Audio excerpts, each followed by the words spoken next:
selos, o anjo aparece depois na cena com uma taça cheia de incenso, que é a oração, as lágrimas dos santos. Cada lágrima que cai do teu rosto está sendo recolhida por Deus. Cada choro, cada sofrimento, cada lamento, cada momento de dor, que ninguém vê às vezes, mas Deus está lá, e o anjo está recolhendo as suas lágrimas para levar diante do altar de Deus. Daniel olha para a situação e quando é confrontado pela palavra, Daniel diz: eu preciso orar, porque a palavra me fez entender o processo. Irmãos, quando nós estamos em contato com a palavra, a nossa mente se abre, se quebranta, a nossa alma se derrama, os nossos olhos são abertos, os nossos ouvidos são abertos, o nosso entendimento se expande, porque a palavra de Deus produz isto em nós. Daniel estava passando por todo aquele processo, era o homem mais sábio da sua época naquela região, era o sábio mais consultado, mais respeitado, tinha dons de Deus para interpretações, tinha visões, revelações, mas somente quando a palavra de Deus confrontou Daniel, quando o livro de Jeremias foi lido por ele, que ele olhou ao redor e disse: eu preciso orar. E parece que aqui Daniel dá uma virada de chave, porque a oração dele é como de alguém que está dizendo: eu estava sem entender nada do que está acontecendo até agora, e eu preciso ir diante de Deus para dizer a Ele que agora eu entendo, agora eu percebo, agora eu sei o que é que está acontecendo. E a oração de Daniel, irmão, para mim é uma oração linda, belíssima, porque Daniel tem aqui algumas coisas que não podem faltar na nossa oração. Primeiro, nós devemos reconhecer quem Deus é.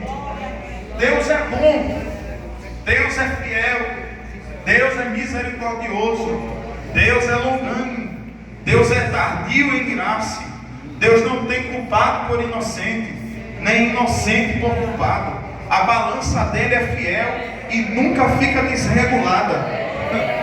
A justiça dele não falha, não falta e não faz acepção de pessoas. Deus olha para o grande, para o pequeno, para o rico, para o pobre, para o conhecido e para o anônimo do mesmo jeito. Deus não sofre influência de subterfúgios humanos que lhe induzem. Deus é perfeito, Deus é completo, Deus é inteiro, nele não há falha, nele não há falta. E Daniel diz: eu sei que tu és misericordioso, e quem o Senhor é, eu sei quem o Senhor é. Nunca se viu sobre a terra o que está acontecendo com Israel.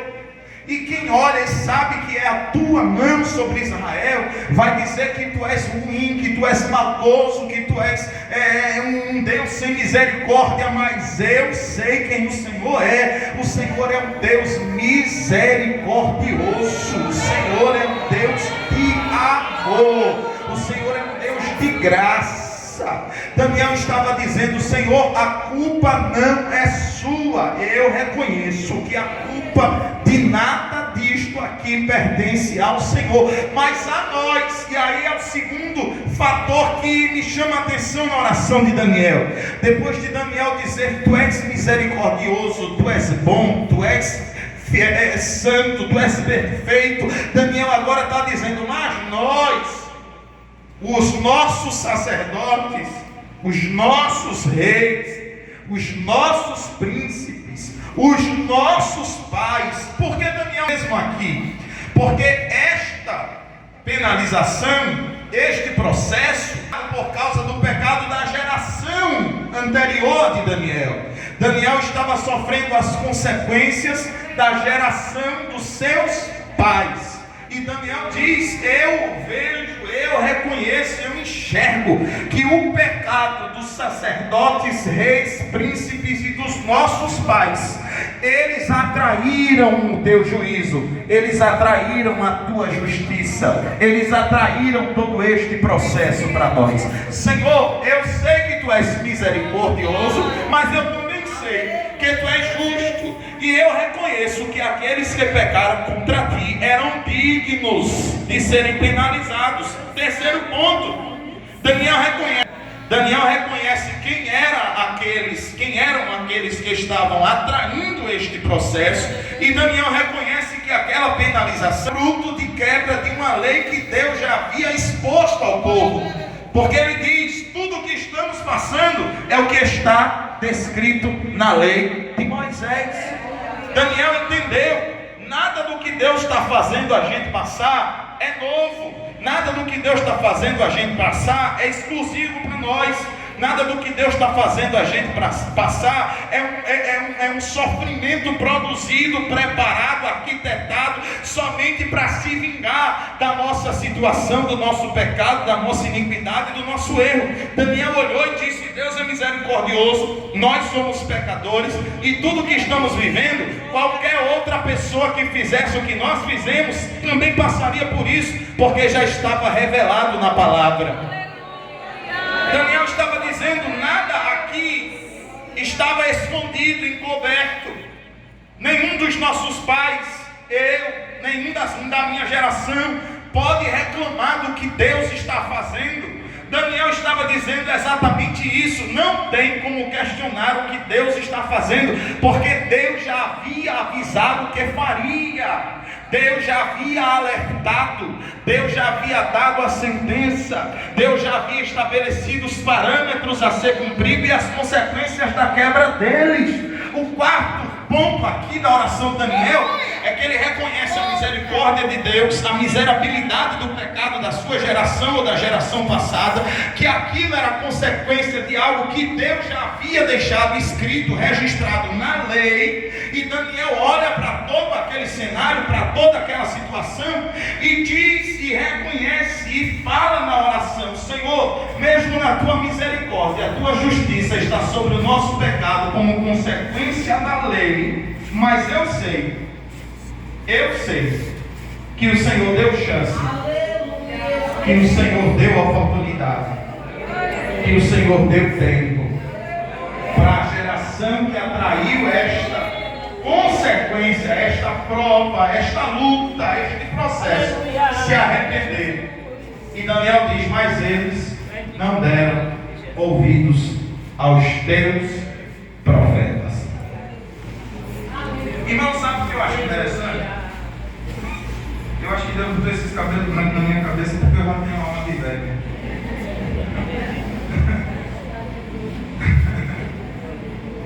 Porque eu acho interessante que tem gente, aleluia, que quando Deus está falando, está punando os seus profetas, e Deus usa profeta, usa, e eu creio. E se Deus quiser usar você para mim, tem que eu creio. Deus ainda fala por meio dos seus profetas. E há um conselho de Deus por meio de Paulo à igreja de Tessalônica, dizendo: não extingais o Espírito, não apaguem a chama do Espírito. Aleluia. Mas tem gente que está selecionando o que quer ouvir de Deus. Se Deus estiver falando de bênção, é forte, é maravilha, Jesus fala. Mas quando Jesus está dizendo que ajeita, que conserta, que reconcilia, confessa teu pecado, deixa o teu erro, santifica a tua vida, ora mais, jejua mais, te apega a palavra.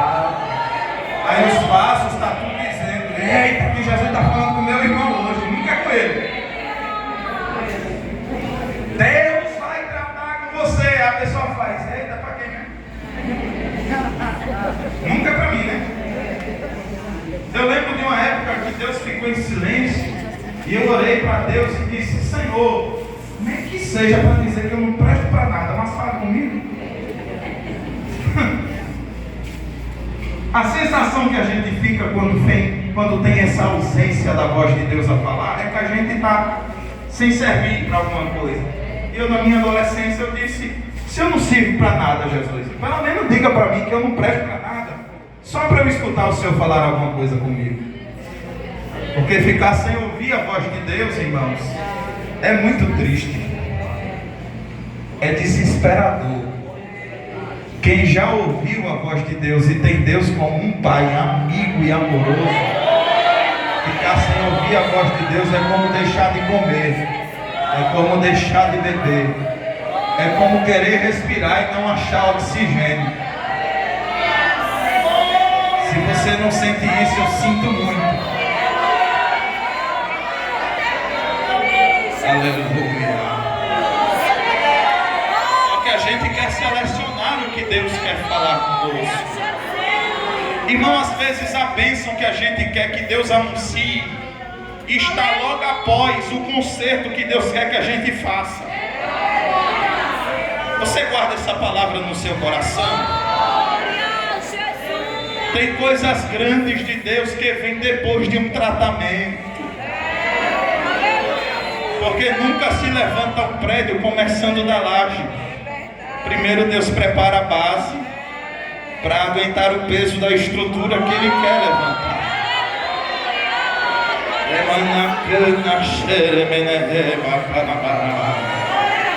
Tem estrutura que faz com ferro mais fino, mas tem estrutura que o calibre do ferro tem que ser maior por causa do peso.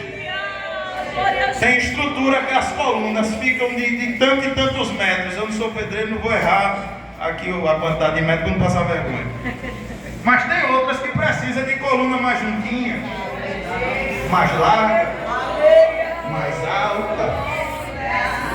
Os mestres de obra me perdoem meus erros. Mas cada estrutura tem a sua preparação. Ninguém levanta um prédio de 3 andares com ferro para fazer só a laje do térreo. Vai cair. Deus da mesma forma não dá coisas grandes a quem ainda não está preparado para receber.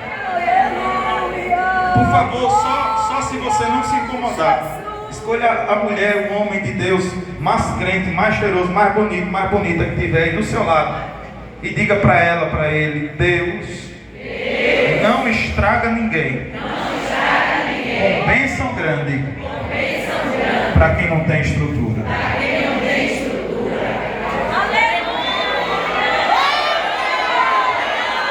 Se Deus quer te tratar, aceita o tratamento de Deus. Porque ninguém mexe em estrutura de casa pronta se não quiser levantar coisas em cima. Eita!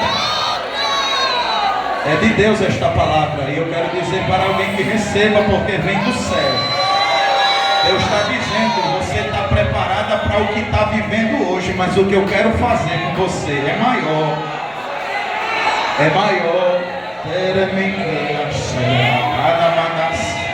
É maior, e eu preciso mudar a estrutura, eu preciso colocar mais coluna, eu preciso fortalecer as vigas, porque tem outro andar para subir, e eu preciso preparar a estrutura para edificação não desmoronar depois de tempo. O mistério de Deus aqui nesta noite. Aleluia, aleluia. Aleluia. Deus está presente aqui. Deus fala o que quer falar. Se eu gosto de ouvir ou não, o problema não é de Deus, é meu. Mas Deus fala o que quer falar. Deus estava dizendo aos pais, às gerações anteriores a de Daniel: se convertam, se arrependam, larguem a idolatria, sacrifiquem coisas santas a Deus, purifiquem os altares, vistam vestes de humilhação, quebrantem o coração, rasguem o coração, não somente a veste, porque não adianta aparência de que é quebrantado, de que é humilde, de que aceita a vontade de Deus, se o coração está endurecido. Aí Deus usa o profeta e diz: rasga o coração.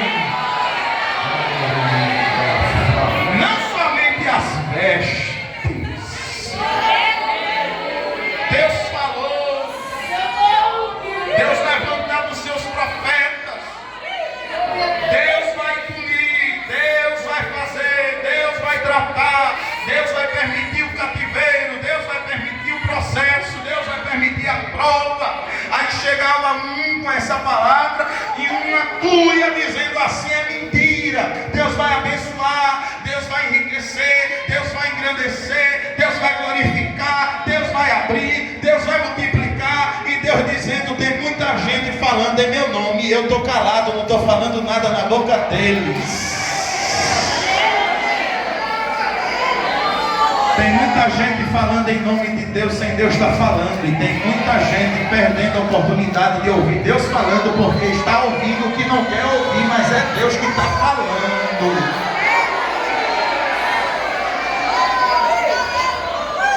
Deus deu oportunidade. Daniel disse: tu és misericordioso, nós somos pecadores. A lei já apontava para tudo isso.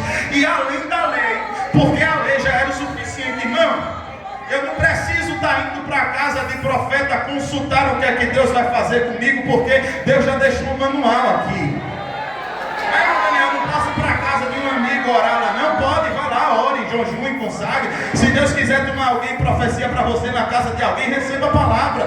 Mas tem gente que está fazendo da casa de irmã fulana, da casa de irmão ciclano, lugar de consulta a Deus, é um escritório do profeta. Tu vem aqui, eu consulto a Deus e te dou a resposta. Deus não trabalha com adivinhação, Deus trabalha com revelação. Deus não trabalha com consulta em escritório, Deus trabalha com visitação em altares.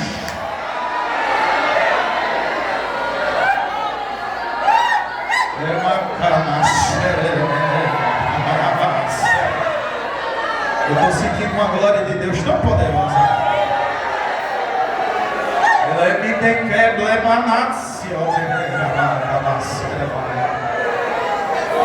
Tem gente escolhendo os seus profetas. Eu vou para o culto daquele irmão, eu vou para a oração daquela irmã, eu vou fazer parte daquele monte ali, porque ali eu sei que só sai palavra de bênção.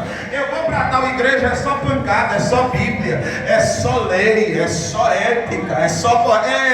tem que ser assim mesmo, porque se quiser entrar no céu, só entra por meio da palavra. A revelação não conserta ninguém, profetada não conserta ninguém. Porque é muito bom fazer você dar meio mundo de glória, dizendo: Jesus vai botar uma chave na tua mão. Irmão Daniel, o senhor não crê? Eu creio, porque Jesus me deu minha casa e ele disse a mim, dentro da casa, quando eu fui olhar, a casa vai ser sua e vai ser do jeito que eu lhe falei.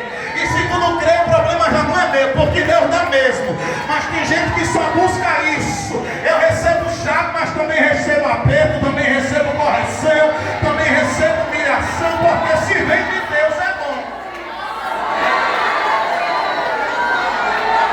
Eu não fico escolhendo o que é que Deus vai falar comigo, contanto que Ele fale. Eu só não quero que Deus fique em silêncio comigo. Mas tem gente que fica: Jesus fala, Jesus fala, Jesus fala, Jesus fala. Aí a pessoa volta para casa dizendo: meu Deus, que palavra tão dura hoje. 40 anos de oração, e vem irmão Daniel, chega tarde na igreja e ainda vem dar uma palavra dessa. Jesus fala o que Ele quer falar, irmão. E eu só sei falar o que Jesus manda. Daniel diz: tu és misericordioso, eu sou pecador. A lei já dizia o que é que tinha para fazer. Se eu lesse a lei, já era suficiente para saber que eu ia sofrer caso eu transgredisse a lei. Mas ainda assim, o Senhor usou profeta para dizer para mim que não fizesse, que eu me arrependesse, que voltasse atrás. E ninguém deu ouvido. Aí veio o processo. Aí quando veio o processo, irmão, depois que Deus bota dentro do processo, só Deus que tira. Faça o que puder fazer para não entrar.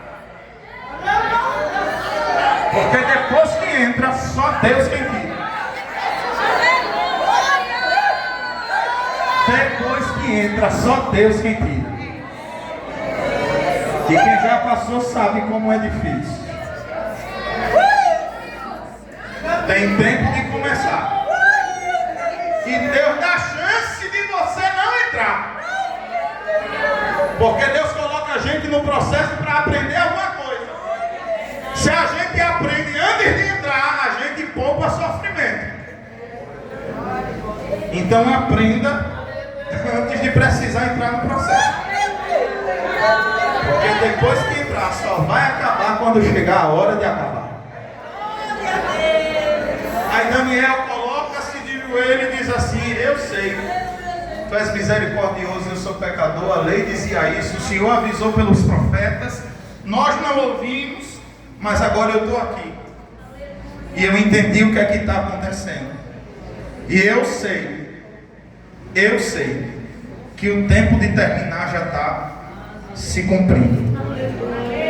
E por isso, Senhor, agora eu me coloco no teu altar em oração e reconheço. Mas eu te peço pelos sacerdotes, te peço pelos reis, te peço pelos príncipes, te peço pelos meus pais.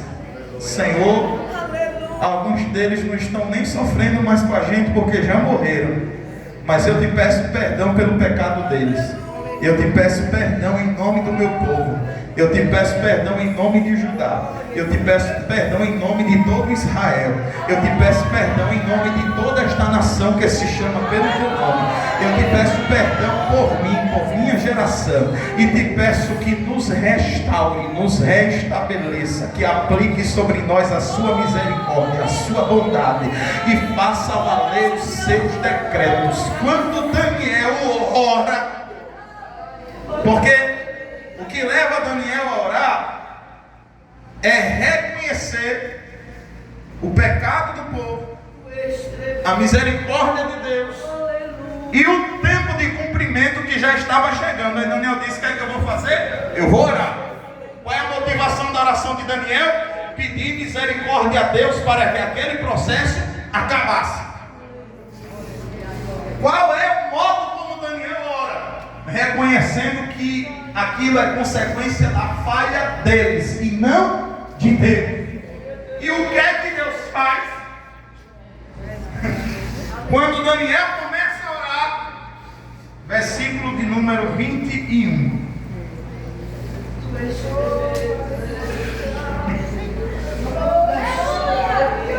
Enquanto eu ainda estava falando na oração, o varão Gabriel, que eu tinha visto na minha visão ao princípio, veio voando rapidamente.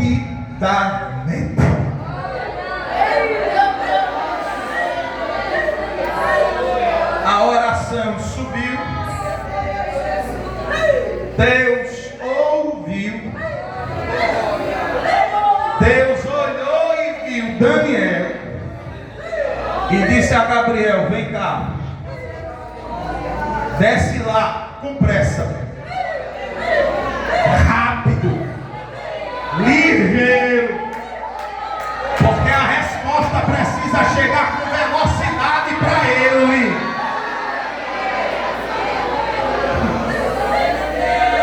Sabe o que é interessante?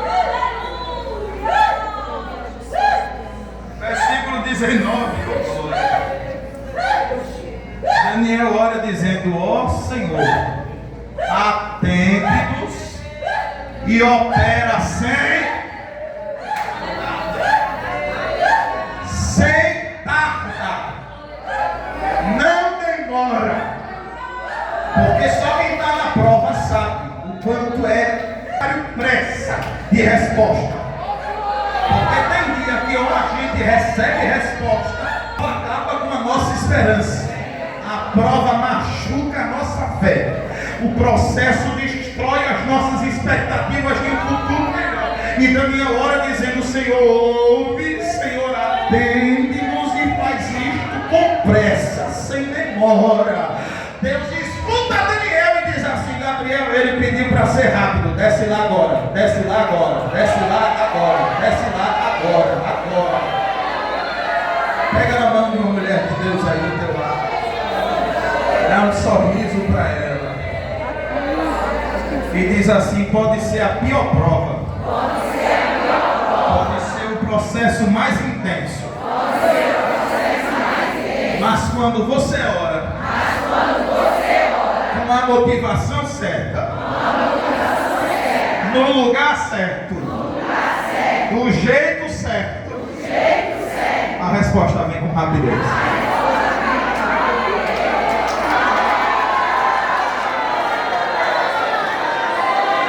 Glória a Deus, foi tão xoxinho para a irmã de ciclo de oração de Abrelino.